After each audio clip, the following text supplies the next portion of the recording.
एक समय की बात है, बलरामपुर नाम के गांव में सोहन नाम का एक गरीब किसान अपनी पत्नी रूपवती और बूढ़ी माँ के साथ रहा करता था। सोहन की एक छोटी सी बेटी थी जिसका नाम मुन्नी था। सोहन अपने परिवार का भरण पोषण गांव के मुनिम जी के यहाँ मजदूरी करके किया करता था। सोहन का घर का गुजारा बहुत मुश्किल से हो पाता था। सोहन के पास थोड़ी सी जमीन थी जिस पर रूपवती दिन भर मेहनत करके तरह तरह के फसल उगाती और गांव के बाजार के दिन सब्जियां और फल बेचा करती थी। सारे बलरामपुर वासियों रूपवती से ही सब्जियां और फल खरीदते। सब्जी ले लो, फल और सब्जी ले लो, ताजा ताजा सब्जी ले लो, फल और सब्जी ले लो, हरी भरी फल और सब्जियां ले लो, हरी भरी सब्जियां 20 किलो, सिर्फ 20 किलो फल और सब्जियां ले लो। अरे रूपवती, कैसी हो? घर में सब ठीक तो है ना? और मुन्नी कैसी है? मदन काका, मैं ठीक हूँ और घर में भी सब ठीक ही है और मुन्नी भी बिल्कुल ठीक है। काका, और बताओ आज बाजार कैसे आना हुआ और काकी कहाँ है? क्या बताऊं रूपवती, तुम्हारी काकी किसी काम से दूसरे गांव गई है। इस कारण रसोइये का सारा काम मुझे ही करना पड़ रहा है। तो सोचा क्यों ना आज बाजार से सारा सामान लेते चलूं। अच्छा, तो यह बात है मदन काका। अच्छा रूपवती, तुम यह बताओ टमाटर कैसे किलो बेच रही हो? रोज की तरह 20 किलो ही बेच रही हूँ काका। अच्छा, ऐसा करो रूपवती, मुझे 1 किलो टमाटर दे दो। क्यों नहीं काका, देती हूँ। इतना कहकर रूपवती मदन काका को 1 किलो टमाटर दे देती और बदले में मदन काका से पैसे ले लेती है। रूपवती के खेत में एक पुराना कुआं भी था जो सालों भर सूखा ही रहता। उस कुएं में एक बूंद पानी भी नहीं था। इस कारण रूपवती दूसरे गांव वालों के कुएं का पानी अपने खेतों की सिंचाई और खेती के लिए इस्तेमाल करती थी। अपने कुएं से पानी लेते देखकर कुएं के मालिक हरिदास को रूपवती से बहुत जलन होती थी। एक दिन जब रूपवती अपने खेतों में मेहनत से काम कर रही थी, तभी वहाँ कुएं का मालिक हरिदास आता है और रूपवती से कहता है, अरे रूपवती, कैसी हो?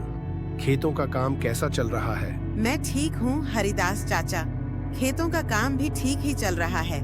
मैं यह कह रहा था रूपवती कि मैं तुम्हें बहुत सालों से अपने कुएं का पानी देता आ रहा हूँ। अब मैं तुम्हें अपने कुएं का पानी नहीं दे सकता क्योंकि गर्मियों का समय आने वाली है और मेरे कुएं में पानी बहुत कम हो गया है। लेकिन हरिदास चाचा, अभी तो गर्मियों का समय आने में 2-3 महीने बाकी है। तब तक मैं अपनी खेतों का काम कैसे करूंगी? मैं कुछ नहीं जानता रूपवती, यह तुम्हारी दिक्कत है। तुम अपना समझो, मैं तुम्हें अपने कुएं का पानी नहीं दे सकता।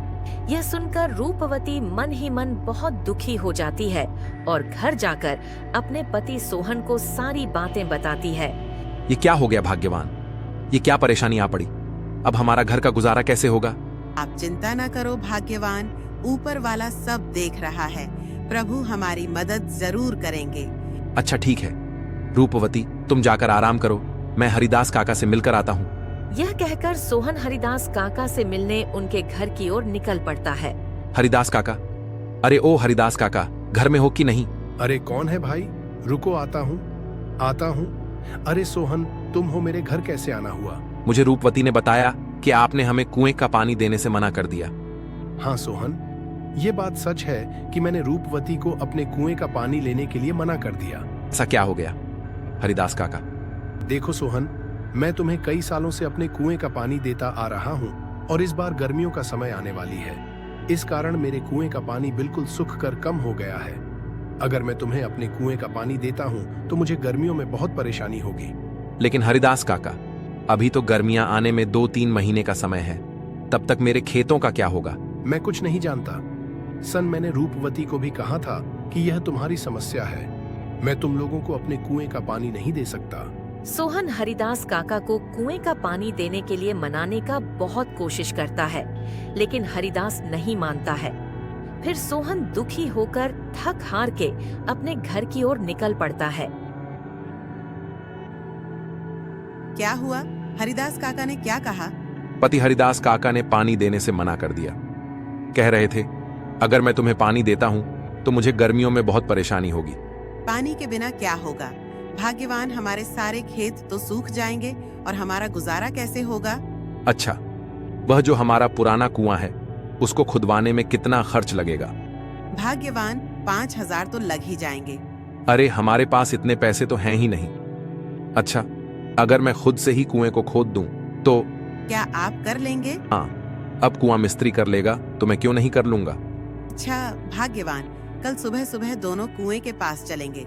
भाग्यवान, जाओ, मुझे बहुत भूख लग रही है। जाओ जाओ, घर में जो कुछ भी है वह फटाफट लेकर आओ। इतने ही बीच में उन्हें एक आवाज सुनाई देती है। ये किसकी आवाज है? दोनों बाहर निकलकर देखते हैं तो एक साधु महाराज उनके घर के बाहर भिक्षा मांगने के लिए खड़े होते हैं। जो कुछ भी घर में हो, चावल, गेहूं, बाजरा, दाल, वो मुझे दे दो बेटा। अरे साधु महाराज, हम सब पहले से ही इतने गरीब हैं।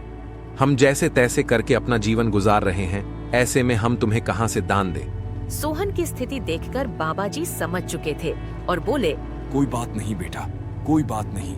ठीक है बेटा, अब मैं चलता हूँ, किसी और के घर में भिक्षा मांग कर खा लूंगा। अरे रूपवती, हमारे घर में बाबा को देने लायक कोई भोजन है क्या? भाग्यवान, हमारे घर में बाबा को देने लायक कुछ भी नहीं है। केवल थोड़े से चावल थे जो तुम्हारे लिए बचा कर रख दिए थे। अगर वह बाबा को दे देंगे तो तुम्हें भूखा रहना पड़ेगा। रुकिए बाबा भाग्यवान, जाओ और मेरे हिस्से का भोजन है वह जाकर बाबा को दे दो। लेकिन भाग्यवान, अगर मैंने आपके हिस्से का चावल बाबा को दे दिया तो तुम्हें भूखा रहना पड़ेगा। तुम उसकी चिंता मत करो भाग्यवान। अगर वैसे भी अगर मैं बाबा को भूखा जाने दूंगा तो मेरे गले से भोजन नहीं उतरेगा। जाओ, वह भोजन लेकर आओ। सोहन की पत्नी सोहन के अनुसार सोहन के हिस्से का भोजन बाबा को दे देती है। धन्यवाद बेटा, धन्यवाद। भले ही तेरे अभी बुरे दिन चल रहे हैं, मगर ऊपर वाला सब देख रहा है। वह एक दिन तेरी अवश्य सुनेगा।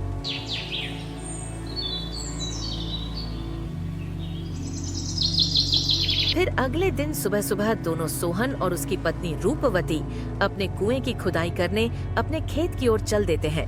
देखो रूपवती, देखो हमारे कुएं में तो एक भी बूंद पानी नहीं है। हाँ भाग्यवान प्रभु, हमारी कौन सी परीक्षा ले रहे हैं? फिर सोहन कुएं में नीचे उतरकर कुएं की खुदाई शुरू कर देता है।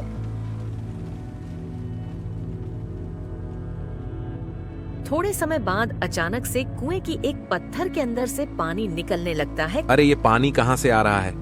मुझे तो अपनी आंखों पर विश्वास ही नहीं होता। मुझे तो लगता है कि यह सब मेरे अच्छे कर्मों का फल है जो मुझे मिला।